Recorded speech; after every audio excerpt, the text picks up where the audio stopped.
皆さんごきげんようです。お魚です。本日私はこちら関西国際空港に来ております。今から実質初の海外旅行に行ってまいります。行き先は韓国です。関西国際空港までは京都駅から高速バスに乗りました。第1ターミナルまでがだいたい1時間半ぐらいということで、関西国際空港から韓国までとあんまり変わらないですね。京都ってちょっと田舎かも。ところでこちらのバス、往復で取ると少しだけ安くなるので、そちらがおすすめですよ。行きは座席指定ですが、帰りは時間も座席も無指定なので、帰ってきたタイミングでバスに並んで乗ることができます。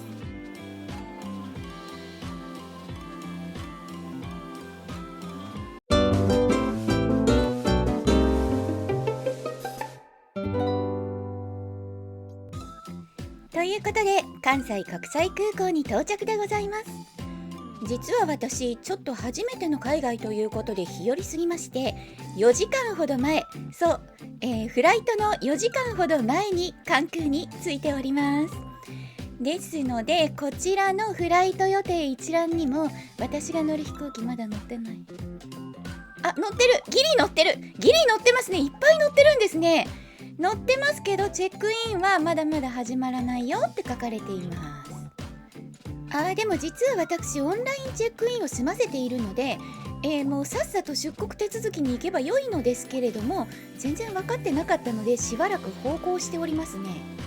この後お友達との LINE のやり取りの中で、さっさと出国手続きに行っちゃって大丈夫だよっていうことが分かったので、チェックインカウンターが開く前に出国手続きと、手荷物検査に行くことにしました。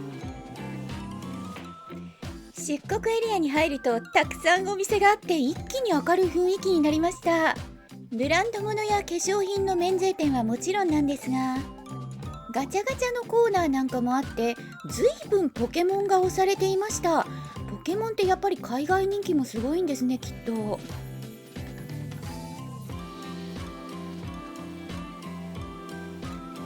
プラダの向かいに、これはアニメショップと言っていいんでしょうか。いろんなアニメのグッズが売ってるお店がありました。やっぱりここでもポケモン大人気ですね。あとね、やっぱり任天堂とかコナンとかもありました。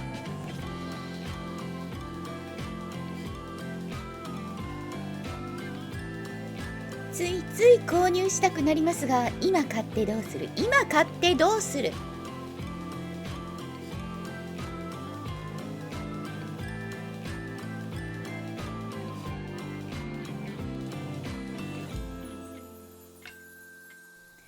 お店の前、プラダ側にはなんとガンダムがありました。私ガンダム履修してないんですけど、やっぱりかっこいいですね。一通り楽しんだら搭乗棟に移動して、飛行機がよく見える席に陣取りつつコーヒーを飲んで一休みを3時間ほどしたかな。韓国旅行の YouTube いっぱい見られました。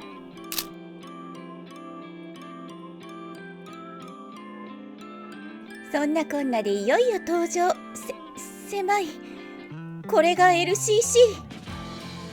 そんなことは気にせず行ってきます。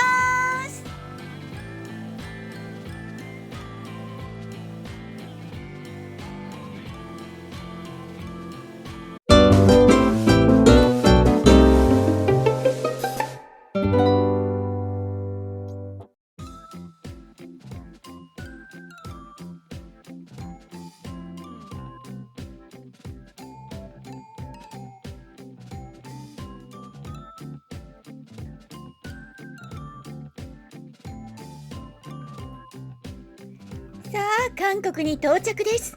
すごい当たり前だけどハングルがいっぱい書いてある。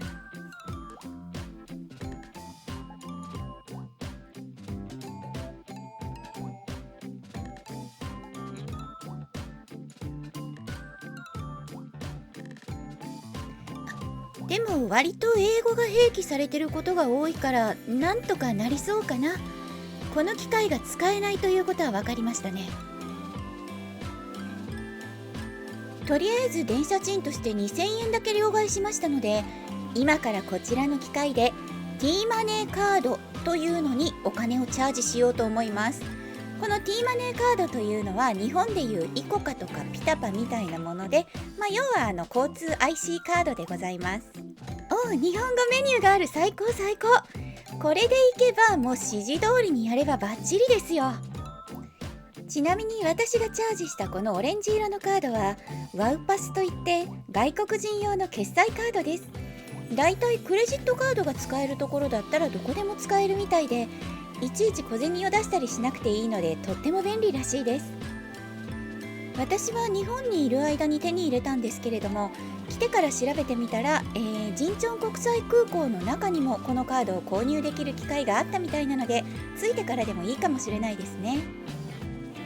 早速今チャージした分を使ってインチョン国際空港からソウル駅まで空港鉄道に乗ります。こちらノンストップ急行もあるみたいなんですけれども、私は今回この T マニーカードを使ってみたかったので各駅停車の方に乗ることにいたしました。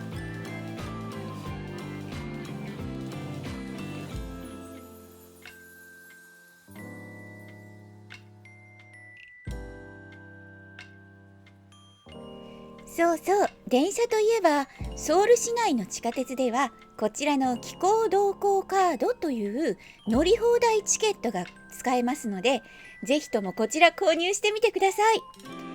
地下鉄の駅のお客様相談センター、もしくは、観光案内所とか、あとはコンビニなんかでも売ってるみたいです。私はホテルの近くのコンビニで手に入れました。今回私がお世話になったのはこちらのザ・プリマホテルジョンロ。さあドキドキのチェックインですよ。こんにちは。チェックインお願いします。はい。OK。はい。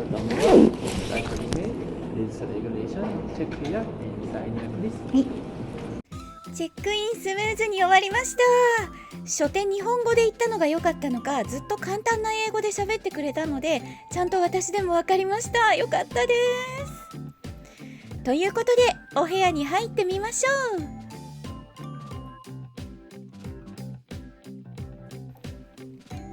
こんにちは。結構広いし綺麗ですね。これは嬉しいかも。あれ、これってもしかしてシャワーとトイレ別々になってる？やった！めちゃくちゃ当たりじゃないですか、ここのホテル。しかもさっきフロントで説明いただいたんですけど、ダブルのお部屋でした。ベッドも広々使えますね。でも一応虫がいないかチェック。ここら辺のね、シーツを剥がした後のマットのところとか見るといいらしい。綺麗綺麗綺麗、すごい綺麗です。でこちらの机のここは鏡ですね。鏡になってます。お化粧もここでできますね。でここになるほど、いろんなねコーヒーとか入れていただいてて、で下が冷蔵庫ですね。これ今は見てませんけどね、お水が2本入ってました。ありがたいですね。引き出しの中が貴重品入れになっている。かっちょいいな。金庫だな。こういうとこ見ると海外に来たなって実感しますね。これ C タイプってやつですね。枕元にもコンセントあるし、もう至れり尽くせりですね。このお部屋最高。ちなみに窓の外はどんな感じなんでしょう。なんか意外と和風な感じの障子がありますよ。でこの障子を開けるとすぐ目の前、隣のビル。しかも隣のビル何にもカーテンとかない。丸見入れ。まずい閉めておきましょう。閉めましょうね。ここはもう閉めっぱなしにしましょう。ホテルにあったワウパスのチャージ機でチャージも済ませまして、これでようやく安心して街へ繰り出せます。差し当たり先ほどご紹介した乗り放題鉄道カードの気候同行カードを買いにコンビニを探しております。そう探しておりました申し上げましたが、もちろんマップアプリを入れておりますよ。ただなんかね、聞いたところ韓国だと Google マップがうまく使えないということでしたので、ネットでおすすめされていたネイバーマップというアプリに今回はお世話になっています。このネイバーマップとっても便利なんですけど、ただちょっとね、日本語で入れても出てこない時がある。全部じゃないんですけど、だいたい日本語入れたらその場所教えてくれるんですけど、出てこない時があるんですね。で、出てこない時は英語とかハングルに翻訳したものを入れるっていう形で私は使ってたんですけど、今回はね、セブンイレブンってカタカナで入れてみたら出ましたので、ホテルの近くのセブンイレブンに向かっています。街の様子はね、本当にね、いろんな看板の文字がハングルであること以外は日本と全然変わらなくって、そうそう、気候もね同じぐらいでした。で、なんかね、私の感じたイメージ的にはちょっと大阪っぽい感じ、大阪の街並みとなんか似てる感じがいたしますね。と言いつつね、私大阪在住じゃないのでイメージ自体が間違ってる気もいたしますけれどもね、大阪在住の皆さんいかがでしょうか。なんかこういう街並み大阪にもありそうじゃないですか。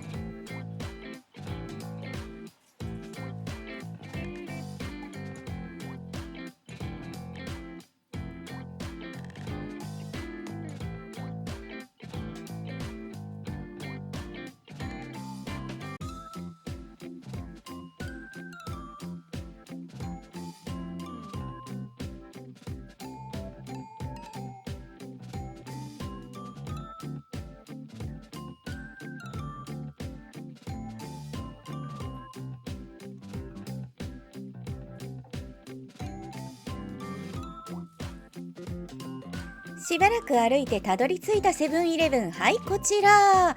なんかね、コンビニは結構日本と雰囲気が違ってて、いわゆる日本の今のフランチャイズドーンみたいなコンビニはあんまりなくって、こういう感じの昔雑貨屋さんだったのかなみたいなね、コンビニがほとんどでした。品揃えはね、なんとなく日本で見たことあるなみたいなものもいっぱいあるんですけど、やっぱり全然知らないものも多くって、こういうところにお国柄が出て楽しいなって思います。お目当ての気候同行カードはレジでお願いして出してもらい購入することができました。これで地下鉄乗り放題。ソウル市内ならどこへでも行けちゃいますよ。バスも乗り放題らしいです。さて、私が最初にやってきたのはこちら、ホンデにある943キングスクロスカフェです。名前と外観でピンときた方も多いと思います。こちらハリーポッター風コンセプトカフェでございます。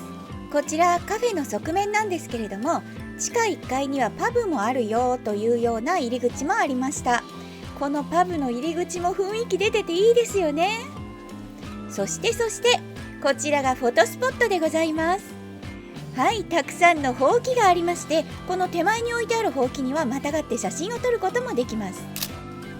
カフェの詳細は別動画でご紹介いたしますね。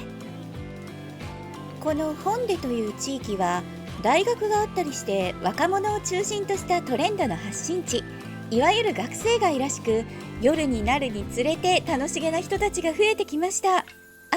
こんな感じでですね、なんかお安いアクセサリーとかバッグとかお洋服が売っているお店がたくさんあったんですよ。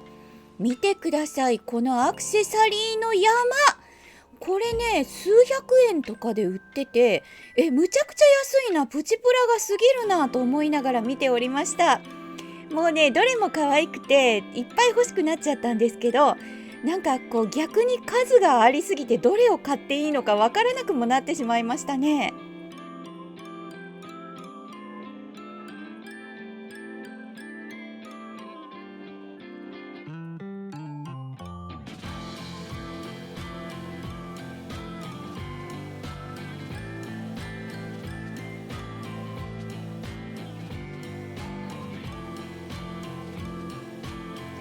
あとこの辺食べ物屋さんも結構あったんですけど、割となんかメニューが面白いところが多かったですね。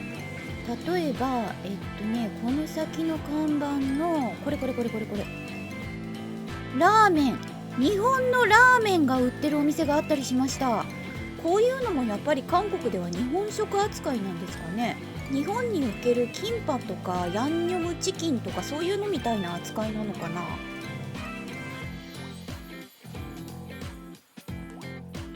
そうそう、街中ではサンリオとちいかわ本当によく見ました。人気みたいです。あとこれコンマ1秒まで示してくれる時計。時は金なりなのかな。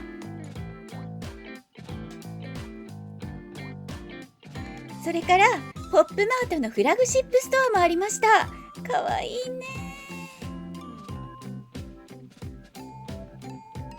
もちろん鬼滅の刃もありますよ。ただ私勘違いしてたんですけど、ポップマートって中国のメーカーなんですね。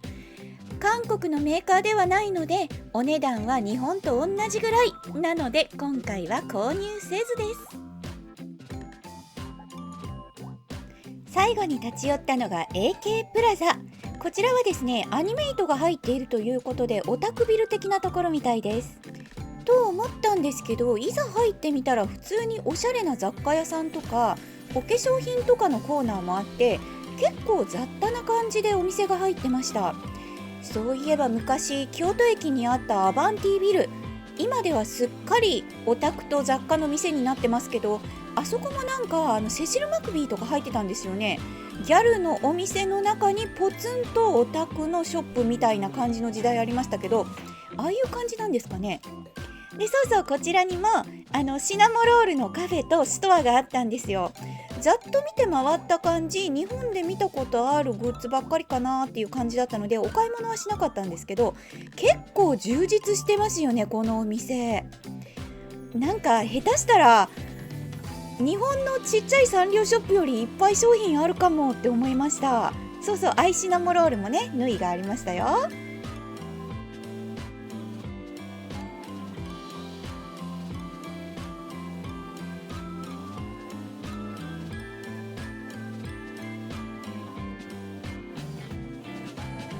そうそうでね、サンリオもそうなんですけど、割とこういう二次元もの、アニメだったりとかサンリオだったりとか、そういうキャラクターもののあるところにはいっぱい自販機があって、結構なんかカードが買えたりとか、そういう風なものっぽいんですけど、なんか自販機文化が結構なんかオタクの世界では盛んなのかなって感じました。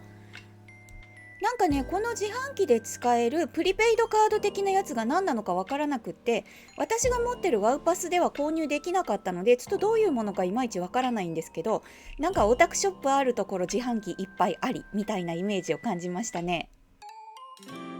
そうそう、こちら無印もありまして、結構ね、日本の商品にちょっとこう韓国語の成分表記とかのシール貼っただけみたいなものも多くって、でも一方でパッケージ自体がハングルになっているものもあったので、そういうのが韓国でしか買えない商品なのかなって思いながら眺めておりました。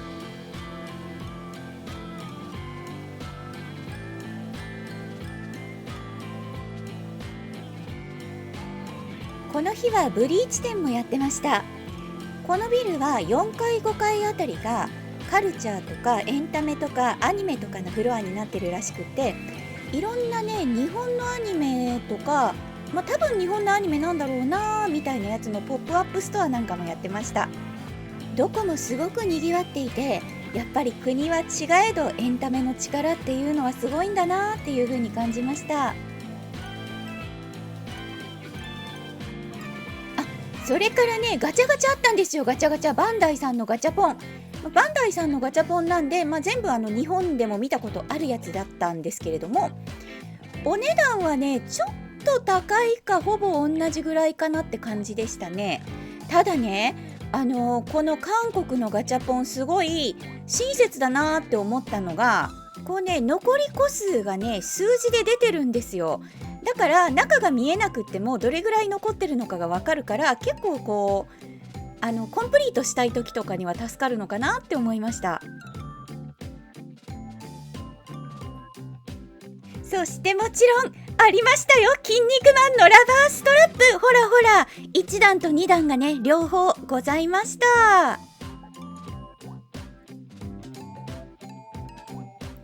それから5階はアニメイト。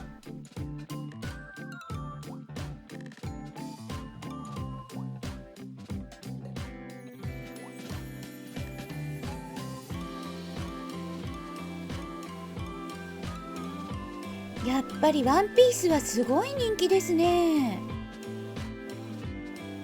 このフロアにはアニメイトカフェもありました。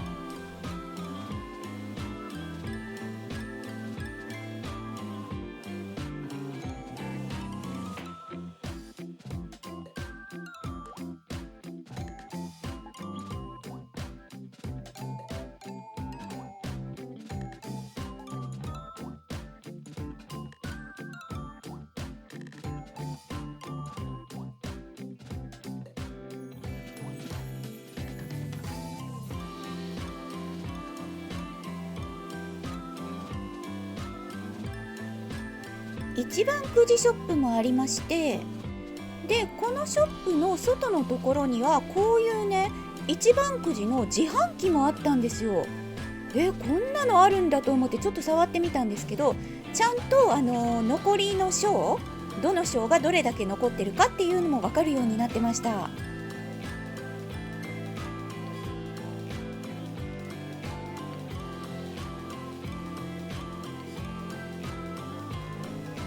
ランダム販売店の近くに中古ショップがあるのはお約束ですが、むちゃくちゃ近いですね。ここ同じフロアの一番くじショップとアニメイトの間に中古ショップがありました。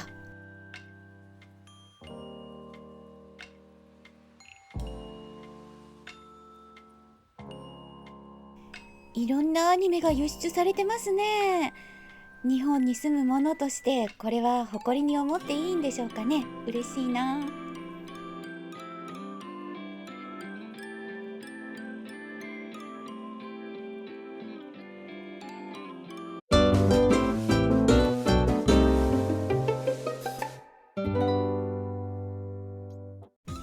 さて最後にコンビニでたくさんお買い物してホテルに戻りました。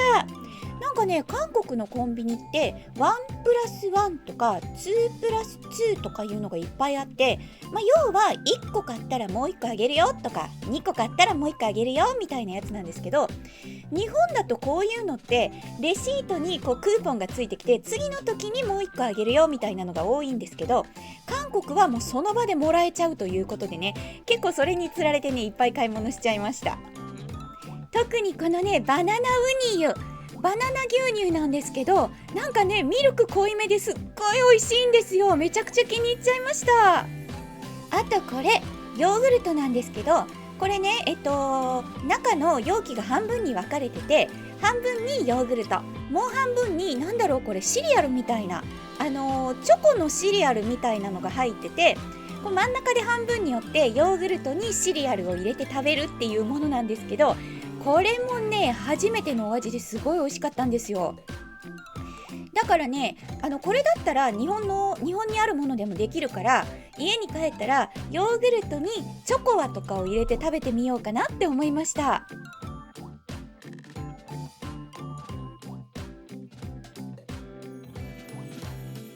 でもねスプーンもらい忘れたんで、これはお部屋にあったマドラーですね。マドラーで食べています。結構何でもできるものですね。それではヨーグルトを食べながら本日はこんなところでごきげんようです。お魚でした。韓国旅行 Vlog まだまだ続きますので、よろしければご覧ください。チャンネル登録、高評価、その他もろもろお待ちしております。